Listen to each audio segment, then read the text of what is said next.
سلام، ممنون آقای الهی. خوبین؟ ببینید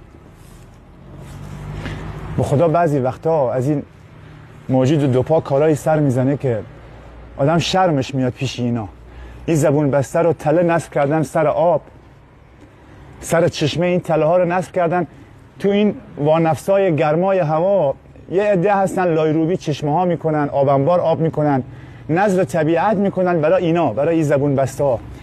یه انسان نماهایی هستن که تله نصب میکنن، این تله هایی که گرگ از پا در میاره و این پای زبون بسته رو از مچ قطع کرده.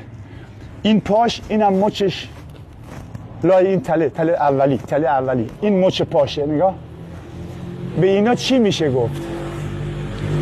یعنی اینا خود مردم ببینن قضاوت کنن، بعد یک الان که دیگه اینجوری موقعیت پیش اومد به خانواده های خطاب بگم که گوشت اینا رو میخورن. آی عزیزان من، اون آقاتون، اون نمیدونم فامیلتون، اون کسی که گوشت اینا رو میاره بهتون میده اینجوری داره میاره. نخورین، به خدا نخورین. ببینید این حق حیات نداره، این رفته که آب بخوره، این شده سرنوشتش. حتی اگه زنده هم بمونه نصف پاش نیست، نصف پاش رفته تو تله.